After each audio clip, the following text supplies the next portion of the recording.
Vida Saudável, capítulo 35. Oração pelos doentes. É trabalho perdido ensinar as pessoas a irem a Deus como curador das suas enfermidades, a menos que sejam educadas também para pôr de lado todas as práticas erradas. Precauções. Muitos esperam que Deus os impedisse de adoecer apenas porque lhe pediram que o fizesse. Mas Deus não considerou as suas orações porque a sua fé não foi aperfeiçoada pelas obras. Deus não operará um milagre para afastar da doença aqueles que não têm cuidado de si próprios, mas transgridem continuamente as leis da saúde e não fazem qualquer esforço para prevenir a doença. Quando fazemos tudo o que podemos da nossa parte para ter saúde, então podemos esperar que se seguirão abençoados resultados e podemos pedir a Deus com fé que abençoe os nossos esforços para a preservação da saúde. Ele responderá então à nossa oração se o seu nome puder ser glorificado por isso. Mas que todos compreendam que eles têm uma obra a fazer. Deus não operará de forma milagrosa para preservar a saúde das pessoas que seguem um procedimento que, por certo, os tornará doentes pela sua descuidada desatenção às leis da saúde. Nestes casos de aflição, em que Satanás exerce o domínio sobre a mente, devia proceder-se antes da oração a um exame meticuloso de si mesmo, a fim de verificar se existem pecados dos quais é preciso arrepender-se, confessar e abandonar. É necessário que exista profunda humilhação de coração diante de Deus e se tenha humilde confiança nos merecimentos do sangue de Cristo. O jejum e a oração nada conseguirão, enquanto o coração estiver afastado de Deus por um procedimento errado. Se atentarmos para a iniquidade nos nossos corações, o Senhor não nos ouvirá. Quando nos chegarmos a Ele, devemos orar para que nos seja dado compreender e realizar o seu propósito e que os nossos desejos e interesses se identifiquem com os dele. Que palavra tem Deus para aqueles que ignoram a luz que brilha no exterior e depois pedem oração para serem santificados e curados? A mesma palavra que ele tinha para Caim. Se bem fizeres, não é certo que serás aceito? E se não fizeres bem, o pecado jaz à porta. Gênesis 4, 7. Instrução. Alguns, se recuperassem a sua saúde, entregar-se-iam a alguma transgressão das leis da natureza. Deveríamos primeiro descobrir se o doente tem estado a reter o dízimo ou se criou problemas na igreja. Há um número muito mais elevado do que imaginamos que está sofrendo das faculdades mentais. Um coração abatido, doente, uma mente desanimada, precisam de um meigo cuidado. E é através da terna simpatia que tais mentes podem ser curadas. Devem os médicos conquistar-lhes primeiro a confiança e em seguida levá-los ao médico todo-poderoso para curar. Se a mente puder ser dirigida para o portador de fardos e tiverem fé que ele demonstrará interesse por eles, certa será a cura do seu corpo e da mente doentes. Depois dos médicos fazerem o que podem a favor do doente, eles pedem a Deus que coopere com seus esforços e restaure a saúde dos enfermos sofredores. Isto ele tem feito, em alguns casos, em resposta à oração da fé. E isto ele continuará a fazer se eles forem fiéis e puserem nele a confiança.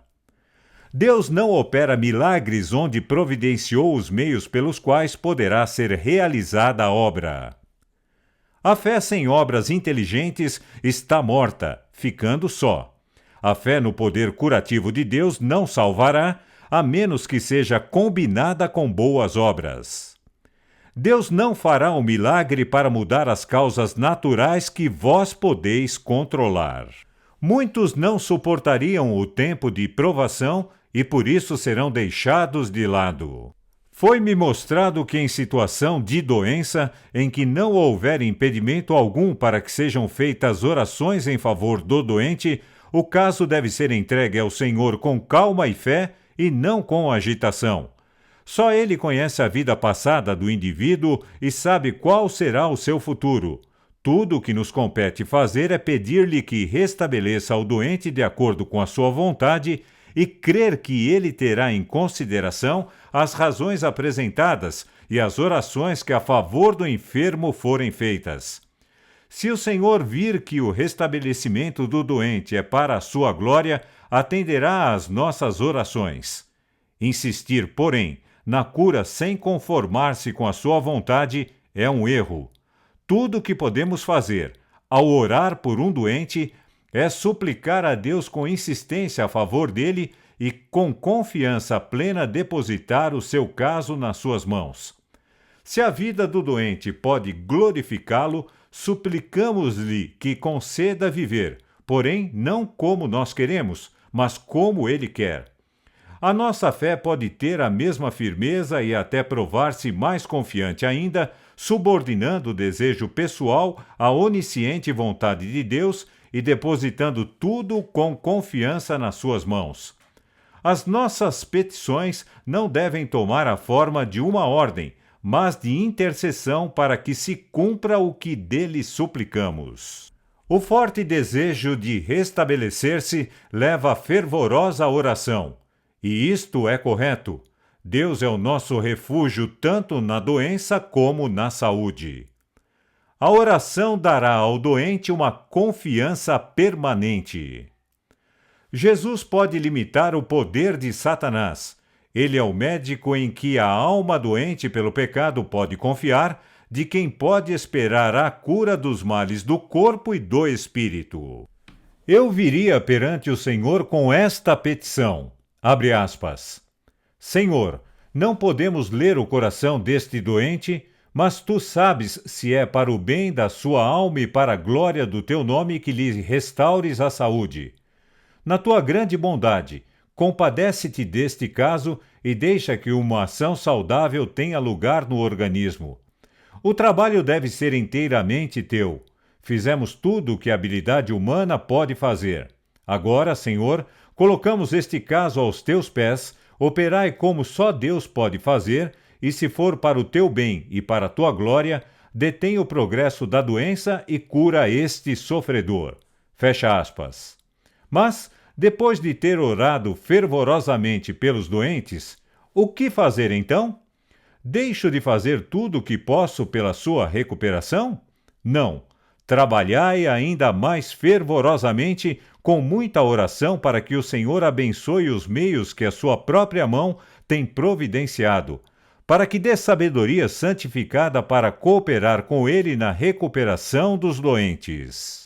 Ao orar pelos doentes, é essencial ter fé, pois isto está de acordo com a palavra de Deus. Às vezes, a resposta às nossas orações vem imediatamente. Outras vezes temos que esperar pacientemente e continuar a suplicar com fervor pelas coisas de que necessitamos, sendo o nosso caso ilustrado pelo do importuno solicitador de pão. Se as nossas petições forem ditadas pelo Senhor, elas serão respondidas. Todos nós desejamos uma resposta imediata às nossas orações e somos tentados a desanimar se as nossas orações não são atendidas imediatamente. Agora, minha experiência tem me ensinado que isto é grande erro. A demora é para o nosso especial benefício. A fé fortalece-se através do exercício contínuo. Esta espera não significa que, em virtude de pedirmos saúde a Deus, não tenhamos que fazer coisa alguma. Pelo contrário, devemos fazer o melhor uso dos meios que o Senhor, na sua bondade, providenciou para nós nas nossas necessidades. Olhei para Deus com fé e utilizei todos os benefícios que os métodos higiênicos nos proporcionaram, dos quais nos pudemos servir. Este era o meu dever. No tratamento, utilizamos a água de várias maneiras, pedindo sempre ao Senhor que nos desse sabedoria em todos os nossos esforços e que pusesse a sua bênção sobre todos os meios louváveis entregues para a recuperação da saúde. Como um ser racional, através da graça de Deus, aproveitarei as bênçãos do Senhor que Ele colocou ao meu alcance. Tenho visto levar tantas coisas ao extremo, mesmo ao orar pelos doentes, que senti que esta parte da nossa experiência exige muito pensamento sincero e santificado. Do contrário, faremos ações a que podemos chamar fé, mas que não são nada menos do que presunção. As pessoas abatidas pela aflição precisam ser sabiamente aconselhadas para que se possam agir discretamente. E embora se coloquem diante de Deus para receber a oração para que possam ser curadas, não devem negligenciar os métodos de restauração da saúde que estejam de acordo com as leis da natureza. Se, ao orar pela cura, eles se recusarem a usar os remédios simples fornecidos por Deus para aliviar a dor e ajudar a natureza no seu trabalho, para que não seja uma negação da fé, estão a tomar uma posição insensata. Não é uma negação de fé, está em estrita harmonia com os planos de Deus. Uma palavra de Deus, um toque do dedo divino, teria curado Ezequias instantaneamente, mas foram dadas instruções especiais para pegar um figo e colocá-lo sobre a parte afetada, e Ezequias foi restabelecido. Em tudo, precisamos de avançar na linha da providência de Deus. O agente humano deve ter fé e deve cooperar com o poder divino, usando todas as facilidades, aproveitando tudo que é benéfico para a sua inteligência e trabalhando em harmonia com as leis naturais. Ao fazer isto, não nega nem impede a fé. Se o Senhor operasse um milagre para restaurar a maravilhosa maquinaria que os seres humanos danificaram através do seu próprio descuido e desatenção, e da sua condescendência com o apetite e as paixões, fazendo precisamente as coisas que o Senhor lhes disse que não deveriam fazer, estaria a contemporizar com o pecado, que é a transgressão da sua própria lei. As relações entre Deus e cada alma são tão distintas e íntimas como se não houvesse nenhuma outra por quem ele tivesse dado o seu amado Filho. Guarda os teus desejos, as tuas alegrias, as tuas tristezas, os teus cuidados e os teus medos perante Deus.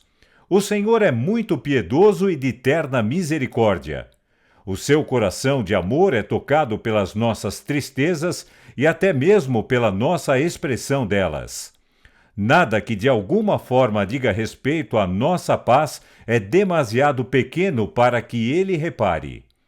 Não há capítulo na nossa experiência demasiado escuro para ele ler. Não há perplexidade demasiado difícil para ele desvendar. Nenhuma calamidade pode sobrevir ao menor dos seus filhos, nenhuma ansiedade atormentar a alma, nenhuma alegria, nenhuma oração sincera escapar aos lábios, dos quais o nosso Pai Celestial não observa ou nas quais ele não se interessa imediatamente. Ele sara os quebrantados de coração e lhes ata as suas feridas.